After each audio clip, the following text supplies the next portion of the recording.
자, 이번 시간에는 웹디자인 기능사에서 새롭게 2022년 12월부터 새롭게 추가된 유형인 신유형 D 유형과 E 유형에 대해서 살펴보도록 할게요. 자, 일단 D, E 유형은 모두 반응형을 구현하기 위해서 플롯 대신에 플렉스를 활용해서 레이아웃을 잡아보도록 할 겁니다. 자, 일단 D1 유형부터 먼저 살펴보도록 할게요. 자, D1 유형을 보면 이제 브라우저 전체 화면을 다 써요. 그리고 왼쪽에 어사이드가 200픽셀을 쓰고 나머지 이 부분이 전체 너비가 몇이든 간에 거기에서 200픽셀을 제외하고 나머지 부분을 다 쓰게 되어 있습니다. 그리고 높이는 지금 D1 유형 같은 경우에는 높이가 400, 200, 즉 600, 850, 950 해서 높이가 지정돼 있어요. D1 유형은 높이가 지정되어 있고 D2 유형도 보도록 하겠습니다. D2 유형 같은 경우에도 브라우저 너비를 다 쓰고 있고 높이가 지정되어 있습니다. D 유형 같은 경우에는 지금 화면과 같이 모두 높이가 지정되어 있어요. D4 유형도 높이가 이렇게 지정되어 있습니다. 자, 그러면 도서에 있는 샘플대로 레이아웃을 와이어프레임을 한번 만들어 보도록 하겠습니다. 도서의 이미지를 보시면 화면과 같이 이렇게 구성이 되어 있어요. D1 유형과 유사한 샘플을 만들어 보도록 하겠습니다. 전체 너비 다 쓰고 너비 그리고 컨텐츠 너비 그다음에 높이들 이렇게 구성이 되어 있어요. 자, 그럼 일단은 HTML에서는 큰 구조 먼저 왼쪽 이렇게 오른쪽 두 개로 나뉘어 있는 거죠. 한번 만들어 보도록 하겠습니다. 자, 샘플은 파트 3에 와이어프레임 신유형 D 보고 있고요. D1 폴더 안에 베이스를 VS 코드에서 오픈하겠습니다. 자, 그러면 HTML 큰 구조부터 작성하고 보도록 하겠어요. 느낌표 템 KO라고 하고요. 주제는 그냥 D1 와이어프레임이라고 하겠습니다. 자, CSS는 링크 CSS 폴더 안에 스타일 CSS와 연결할게요. 자, HTML 구조는 크게 두 개로 나뉘어 있어요. 저는 메인 태그를 만들고 그거 안에 assigned와 content라고 구분을 한번 해볼게요. 자, 그러면 저는 이제 메인이 전체 화면을 다 쓰게 하겠다는 얘기고 그 안에 assigned가 너비 앞서 200픽셀 얘가 나머지 공간을 다 써 라고 할 거예요. 그 다음에 저는 이제 여기 이 부분을 assigned 이 부분을 컨텐트라고 한 거고 요 둘을 감싸는 걸 메인이라고 했어요. 그 다음에 제일 하단에 있는 걸 푸터라고 하겠습니다. 자, 그러면 둘을 감싸는 거 밑에다가 푸터를 만들어 볼게요. 자, 이렇게 큰 구조를 잡아주고 이거 안에 컨텐츠들 간단하게 배치를 해보도록 하겠습니다. 자, 어사이드 안에는 크게 마찬가지 로고, 내비게이션이 있고 그 다음에 스팟 메뉴가 있습니다. 그러면 하나, 둘, 세 개로 나뉜다고 볼 수 있겠어요? 자, 헤더 부분을 보도록 할게요. 헤더 안에 여기 로고 있게 하겠습니다. 어사이드 안에 헤더를 만들고요. H1으로 해도 되고 DIB로 해도 되고 도서에선 DIB로 돼 있어서 똑같이 써보도록 하겠습니다. 헤더의 로고라고 할게요. 헤더의 로고 해줬고요. 그 다음에 헤더 밑에 내부 이 사이트의 주 내비게이션 있고요. 그 다음에 메뉴가 있죠. 메뉴가 동일한 중요도를 가지는 것들이 가로 배치되는 것들은 다 리스트로 접근하시면 되겠고요. 그래서 스팟 메뉴라고 하겠습니다. 스팟 메뉴라고 해주고 컨텐트 안에는 이 부분이에요. 컨텐트 안에 크게 여기 슬라이드 영역이 있고 그 다음에 저는 여기 바로 가기 숏컷과 공지사항 이 두 개를 묶어서 아이템이라고 한번 해보겠습니다. 저는 크게 둘러놨어요. 이거를 슬라이드, 바로가기, 공지사항 이렇게 세 개로 묶어도 되고 저는 지금 이렇게 해서 두 개로 묶은 다음에 여기서 또 두 개로 나눌까 합니다. 자, 여기 슬라이드는 슬라이드 래퍼라고 하면 되겠고 그 다음에 슬라이드 안에서 슬라이드 있고 그 다음에 배너 있어요. 슬라이드 래퍼부터 먼저 만들어 볼게요. 슬라이드 래퍼라고 했습니다.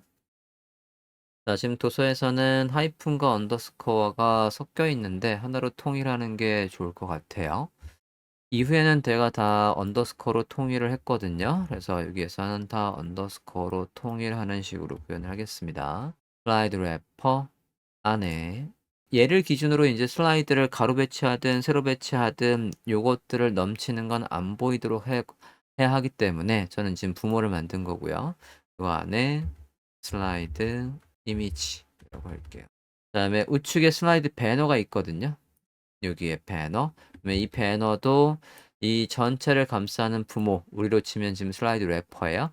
슬라이드 래퍼를 기준으로 우측 상단에 고정되어 있어 절대값으로 배치를 할 거예요. 그러니까 여기 안에 있기만 하면 되겠습니다. 클래스명 슬라이드 배너라고 할게요. 자, 이렇게 하면 슬라이드 래퍼 구성 요소 됐고요. 그러면 컨텐츠 안에 이제 아이템이라고 하고 여기에서 바로 가기 숏컷 그다음에 공지사항과 갤러리를 묶어서 뉴스 갤러리라고 하겠습니다.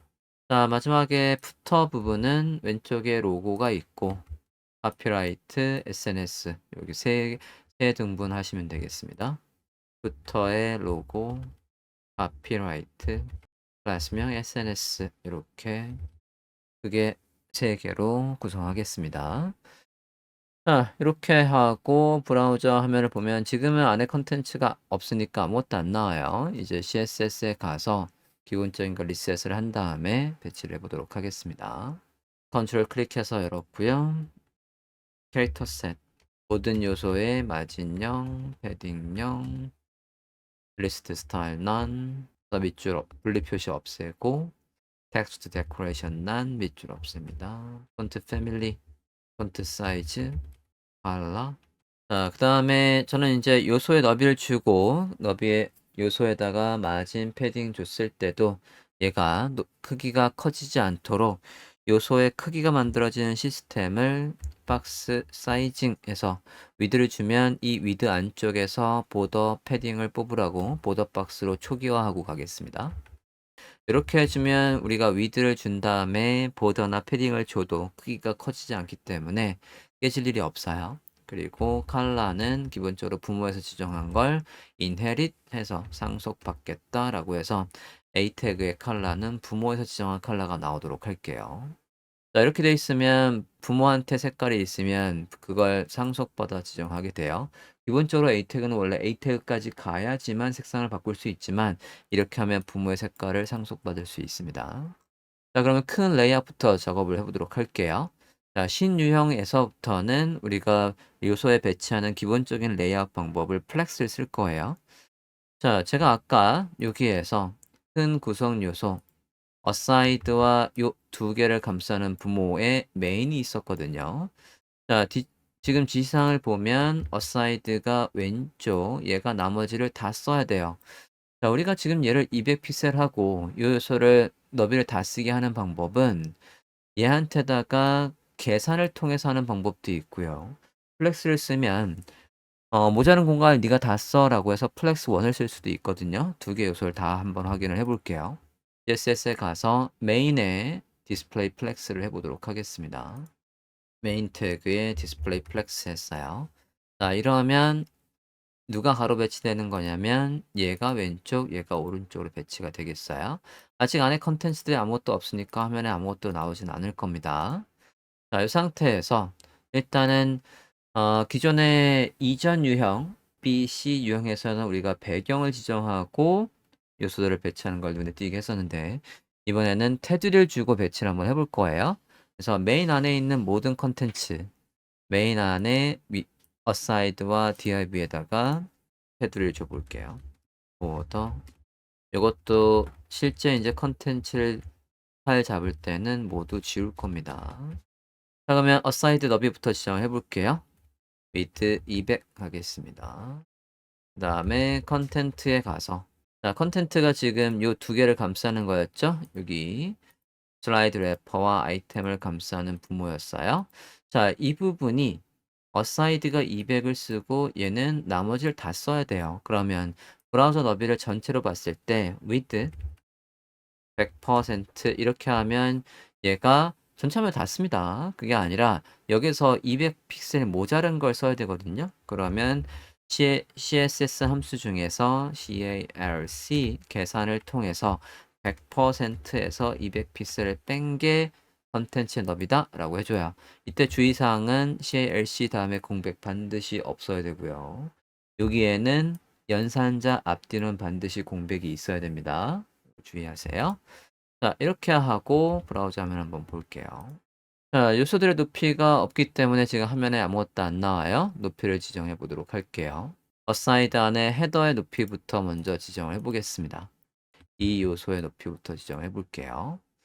자, 얘는 100 픽셀 정도 잡아주고요. 내비게이션은 400 픽셀, 얘는 50 픽셀로 높이를 한번 잡아볼게요. 어사이드에 파일을 잡아보도록 하겠습니다.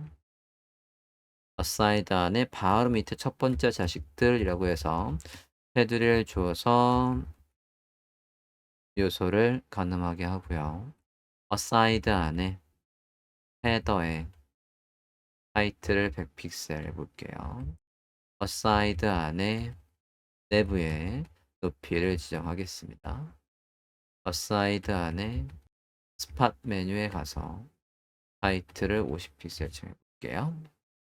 자, 브라우저 화면을 보시면 이렇게 나와 있어요. 우리가 지금 너비 지정한 것들은 다 나와 있고 검사를 잠깐 해보면 어사이드가 200 그리고 얘가 나머지 공간을 다 써라고 되어 있는 거거든요. 자, 이 상태에서 우리는 이 부분 calculate를 이용해서 100%에서 200 픽셀 뺀 거가 컨텐츠라고 할 수도 있고 근데 이제 우리가 플렉스를 쓰면 이렇게 요소 배치할 필요 없이 얘한테다가 플렉스 1이라고 하면 이건 무슨 속성을 준 거냐면 모자른 속성을 채우는 속성을 100%준 거예요. 즉 플렉스 그로우를 100%준 겁니다. 그래서 이게 훨씬 더 짧으니까 짧은 게 코딩할 때는 당연히 효율적입니다. 타이핑을 하나라도 덜 하면은 파일 용량을 줄일 수 있고 그러면 웹사이트의 로딩 속도를 줄일 수 있는 거예요. 그래서 이 부분은 이것보다는 플렉스를 이용해서 플렉스 1이라고 하시면 플렉스 그로우 100%준 거기 때문에 그게 조금 더 효율적이라고 보시겠습니다. 자, 이렇게 한 상태에서 이제 슬라이드 부분으로 넘어가 볼게요. 자, 슬라이드 부분을 보면 일단 높이 400이 있어요. 그리고 얘를 기준으로 우리가 여기 배너도 위치를 잡아야 되고 얘를 기준으로 안에 있는 슬라이드들도 위치를 잡아야 돼요. 그러니까 슬라이드 래퍼가 기준이 있어야 됩니다. 슬라이드 래퍼에 가서 기준을 잡아 주겠습니다. height, position. 그 자리에 있으면서 기본값이 아닌 거라고 해서 relative 이렇게 해서 기준을 잡아 줘요.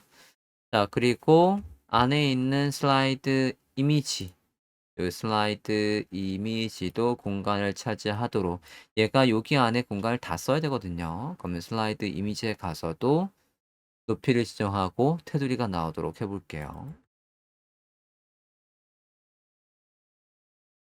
시험장에서는 지금 여러분 여기 클래스명을 복사해서 쓰세요. 저는 지금 확장 프로그램이 선택돼 있어서 제가 점만 찍어도 HTML을 작성한 CSS가 자동으로 나오고 있지만 지금 시험장에선 저런 익스텐션 설치할 수 없단 말이에요. 그래서 HTML에 작성한 이것들을 더블 클릭해서 복사하신 다음에 쓰시기 바랍니다. CSS 작성할 때 가장 많이 하는 게 오타기 때문에 오타를 줄이기 위해서는 그냥 해당 이름을 복사해서 쓰시는 게 가장 빠릅니다. 보더 1픽셀 솔리드 블루라고 해볼게요. 하이트는 400. 자, 그렇게 하고 이 부분 오른쪽 상단에 치우쳐 있는 이 배너 너비 한 150에 높이 300 정도로 하고요. 오른쪽에서 이 요소의 오른쪽이 기준위치 라이트에서 안 떠져 있고 이 요소의 탑이 기준위치 탑에서 안 떠져 있는 거예요. 즉 탑0 라이트0 이렇게 해서 위치를 잡아주시면 되겠습니다. 클래스명 슬라이드 배너 포지션 absolute 보더 1픽셀에 실선에 green이라고 할게요. width, height 그리고 30, right 0 해서 우측 상단에 붙어 있다 라고 하겠습니다. 자, 이 상태에서 브라우저 화면 확인할게요. 그러면 지금 화면과 같이 우측 상단에 이렇게 고정된 걸 볼 수 있고요. 좀 전에 만든 슬라이드 이미지 공간 차지하는 거 확인됐습니다. 자, 그럼 다음 부분 바로 가기 부분 보도록 하겠습니다. 자, 바로 가기 부분은 이 부분이에요. 이 부분 높이 지정만 하면 될 것 같습니다. 그리고 위치 파악하기 위해서 테두리 줄게요. 클래스명 shortcut border 1픽셀 solid ink height 200 그리고 뉴스 앤 갤러리 부분도 높이 지정하고 보도록 하겠습니다. 뉴스 앤 갤러리가 250 그럼 똑같은 컨셉이니까 그대로 복사해서 클래스명만 바꿀게요. 뉴스 갤러리라고 하고 250의 색깔은 다시 구분되기 위해서 그린으로 바꿔보도록 하겠습니다. 자, 그리고 브라우저 화면을 보시면 이제 요소들의 높이들이 다 잡히고 있기 때문에 화면처럼 잘 나오고 있어요. 자, 여기까지가 지금 큰 구성 요소 됐고요. 이제 마지막에 하단 푸터 부분 보도록 하겠습니다. 자, 푸터 부분 어사이드 너비와 똑같이 잡아주면 될 것 같고 그다음에 카피라이트 SNS 얘들이 가로 배치되면 되겠습니다.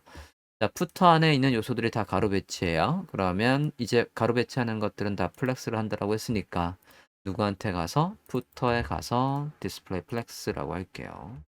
디스플레이 플렉스 푸터 안에 모든 거라고 하겠습니다. 배경색은 CCC라고 했고요. 하이트 100픽셀 해서 푸터 안에 요소들의 높이를 모두 지정하고 푸터의 로고 겠습니다. 위트 어사이드와 똑같은 너비 정했어요. 그 다음에 카피라이트가 오른쪽에 이 빈 공간을 다 쓰는 거예요. 얘한테다 너비를 쓸 필요 없이 제가 얘한테 200픽셀 그리고 SNS에는 250픽셀 쓰고 여기도 물론 산수할 수 있지만 이 브라우저 너비가 가변이기 때문에 이 부분은 모자른 공간을 다 써라고 해서 카피라이트에서는 1이라고 할게요. 플렉스 1. 그러면 이 카피라이트가 모자란 공간을 플렉스 그로우 1 속성을 이용해서 다 쓰는 거예요. 플렉스 1이라고 합니다. SNS의 너비는 약 250 이렇게 잡아볼게요. 자, 그러면 푸터 안에 있는 모든 요소들은 테두리를 줬으니까 구분이 되겠죠? 브라우저에 볼게요. 그러면 화면에 보시면 이렇게 200 얘가 공간을 다 쓰고 다시 250. 자, 이 상태에서 이제 브라우저 너비를 이렇게 줄여 보시면 우리가 이제 모자른 공간을 다 써라고 했기 때문에 넘치는 구간이 하나도 없이 반영이 잘 되어 있는 걸 볼 수 있습니다. 이게 D1 유형의 와이어 프레임이 되겠습니다.